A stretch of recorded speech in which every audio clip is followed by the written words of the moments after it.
Deep in the heart of the forest, there was a cave that few people dared to venture into. The locals whispered of strange noises and eerie sightings in the area, but the curiosity of 4 college students led them to explore the cave one night. As they descended into the dark abyss, the echoes of their footsteps reverberated through the narrow passage. The only light came from the beams of their flashlights, which illuminated the walls of the cave. "Are you sure we should be doing this?" asked Sarah, the most skeptical of the group. "Oh, come on, Sarah. Don't be such a scaredy cat. This is what adventure is all about," replied Mark, the group's leader. The group continued deeper into the cave, their flashlights shaking with each step. Suddenly, they heard a strange noise, like rocks grinding against each other. "What was that?" whispered Jenny, the quiet one of the group. "I don't know. But we should keep moving," replied Mark, trying to keep the group calm.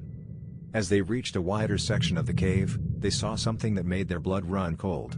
A figure, shrouded in darkness, was standing in front of them. It was motionless, but its eyes seemed to glow with an otherworldly light. "Guys, we should get out of here," said Tom, his voice shaking with fear. But it was too late. The figure began to move towards them, its arms outstretched. The group screamed and ran, trying to find their way back to the entrance of the cave. As they stumbled through the narrow passages, they heard the figure's footsteps following them, getting closer and closer. And then, they saw it. The entrance to the cave was blocked by a pile of boulders. "We're trapped," yelled Sarah. Suddenly, the figure was upon them, its cold breath on their necks. They turned to face it, but it was too late. The figure had already claimed them, dragging them deeper into the cave, never to be seen again. As the echoes of their screams faded away, the forest fell silent once again, and the cave claimed yet another victim. The next morning, a search party was organized to find the missing students. They scoured the forest for hours, but there was no sign of them. It wasn't until one of the search dogs picked up a scent that they discovered the entrance to the cave. "Stay here," commanded the search party leader as he entered the cave, followed closely by 2 other volunteers. The beam of their flashlights cut through the darkness, revealing the twisted and gnarled shapes of the cave walls. As they moved deeper into the cave, they noticed something odd. The rocks and boulders that had blocked the entrance the night before were now gone. "Did you guys move these rocks?" asked the search party leader. The other volunteers shook their heads. "No, we just got here," said one of them. As they continued down the dark tunnel, they heard a faint noise, like a distant whisper. The hairs on the back of their necks stood on end as they approached the source of the sound. "What is that?" whispered one of the volunteers. "I don't know," replied the search party leader, "but we need to be careful." As they turned a corner, they saw something that made their blood run cold. The missing students were standing in front of them, their eyes vacant and their bodies covered in dirt and grime. "Are you guys okay?" asked the search party leader. But there was no response. The students just stood there, motionless. Suddenly, the search party leader heard a noise behind him. He turned around and saw the figure, the same one that had attacked the students the night before, standing behind him. "Run," he yelled, as he and the volunteers scrambled back up the tunnel. The figure pursued them, its footsteps echoing through the cave. They ran as fast as they could, trying to escape the creature's grasp. As they burst out of the cave, they saw the first light of dawn breaking over the forest. They collapsed onto the ground, gasping for air. "What the hell was that?" gasped one of the volunteers. "I don't know," said the search party leader, "but we need to warn people. That cave is dangerous." And so, the legend of the haunted cave was born, a cautionary tale that would be passed down from generation to generation, warning travelers to stay away from the dark and mysterious depths of the forest. Days after the search party's harrowing experience, rumors began to spread throughout the small town at the foot of the forest. Some claimed to have seen strange apparitions and heard unearthly noises emanating from the cave at night. Others swore that the missing students had been cursed, that their spirits now roamed the forest seeking revenge. Despite the warnings, a group of thrill-seekers decided to explore the cave once again. They laughed off the stories of the haunted cave, convinced that it was all just a hoax. As they descended into the darkness, they heard the same grinding sound that the previous group had heard. But they pressed on, determined to prove their bravery. Suddenly, one of the members of the group screamed. He had felt a cold hand grip his ankle. The other members tried to help him, but it was too late. He was dragged into the depths of the cave, screaming and pleading for help. The other members of the group ran back up the tunnel, terrified and shaking. They swore never to enter the cave again. But it was too late. The curse of the cave had claimed yet another victim. Years passed, and the haunted cave remained a dark and foreboding place.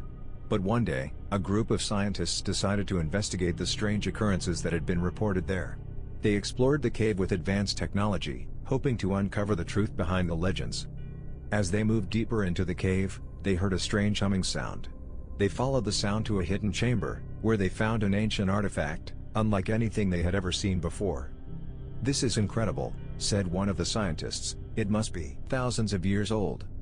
But as they examined the artifact, they felt a strange energy emanating from it. And then, they heard a voice, faint at first but growing stronger with each passing moment. "Who disturbs my rest?" boomed the voice. The scientists were frozen with fear.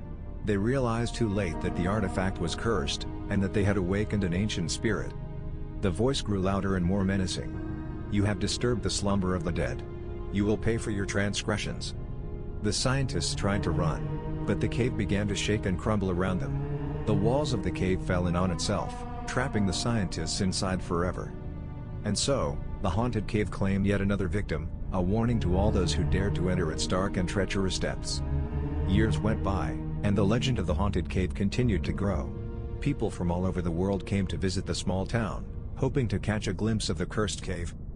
But one day, a group of archaeologists arrived in town, eager to explore the cave and uncover its secrets.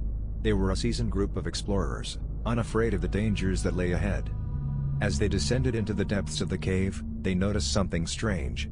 The usual sense of dread that had accompanied previous expeditions was absent. Instead, they felt a strange energy, like a pulse, emanating from deep within the cave. "This is incredible," said one of the archaeologists. "I've never felt anything like this before." As they moved deeper into the cave, they noticed something odd. The usual debris and detritus that littered the cave floor were gone. It was as if the cave had been cleaned. As they approached a large chamber, they saw something that took their breath away. There, in the center of the chamber, was an ancient artifact, its surface pulsing with an otherworldly light. "What is that?" asked one of the archaeologists.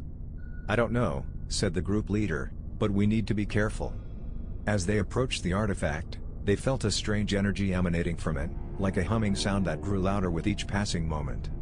Suddenly, the artifact began to shake, and the walls of the cave began to tremble. The archaeologists tried to run, but it was too late. The ground opened up beneath them, and they fell into a deep pit. As they lay there, stunned and disoriented, they heard a voice, faint at first but growing stronger with each passing moment. "Who disturbs my rest?" boomed the voice. The archaeologists looked up and saw a figure, its eyes glowing with an otherworldly light, standing over them. "You have disturbed the slumber of the dead," said the figure. "You will pay for your transgressions." The archaeologists tried to run, but it was no use. The figure pursued them, its footsteps echoing through the cave. As they burst out of the cave, they saw the first light of dawn breaking over the forest. They collapsed onto the ground, gasping for air. "We have to warn people," said the group leader. "This cave is cursed."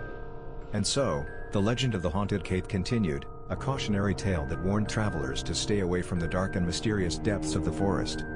The group of archaeologists made their way back to the small town at the foot of the forest. They were shaken by what they had seen, and they knew that they had to warn the townspeople about the cursed cave. As they entered the town, they were met with curious stares.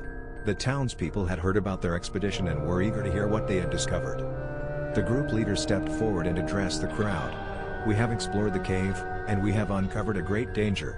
The cave is cursed, and those who enter it risk their lives." The townspeople were skeptical. They had heard these stories before, and they didn't believe in curses or hauntings. But the group leader was insistent. "We have seen things that cannot be explained. The cave is a danger to all who enter it. You must stay away." As the group of archaeologists made their way through the town, they heard whispers and murmurs from the townspeople. Some were convinced by their warnings, while others dismissed them as madmen. But as the days went by, strange things began to happen in the town. People reported seeing apparitions and hearing unearthly noises at night. The once bustling streets were now empty, as people were too afraid to leave their homes. It became clear to the townspeople that the curse of the cave was real. They had ignored the warnings of the archaeologists, and now they were paying the price. The group leader of the archaeologists returned to the cave, determined to put an end to the curse once and for all. He gathered a group of brave volunteers, and they descended into the depths of the cave, armed with ancient relics and incantations. As they moved deeper into the cave, they felt a sense of foreboding. The curse was strong, and they knew that they were in great danger. But they pressed on, determined to put an end to the curse. They came upon the artifact that had caused so much chaos, and they began to chant ancient incantations. The cave began to shake, and the walls trembled. But the group pressed on, their voices growing louder and more powerful. Suddenly, the artifact exploded, and a burst of energy erupted from its surface. The group of volunteers were thrown back, stunned and disoriented. As they emerged from the cave, they saw the first light of dawn breaking over the forest. They knew that the curse had been lifted, and the cave was now safe to explore once again. The town slowly returned to its former glory, and people began to venture out into the forest once again. But they never forgot the lesson they had learned. The curse of the cave was real, and they knew that they must always be vigilant against the dangers that lurked in the darkness.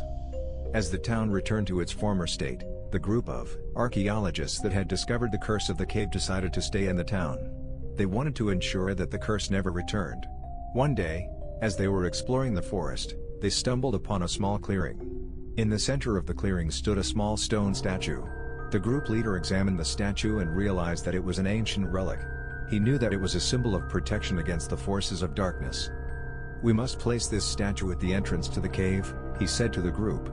"It will protect future generations from the curse." The group agreed, and they carried the statue to the entrance of the cave. They placed it there, and they performed an ancient ritual to activate its protective powers. As they stood there, they heard a faint whisper on the wind. It was a voice, soft and gentle, but with a hint of menace. "Thank you," the voice whispered. "You have broken the curse of the cave.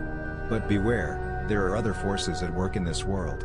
The darkness will always seek to consume the light." The group shivered, but they knew that they had done the right thing.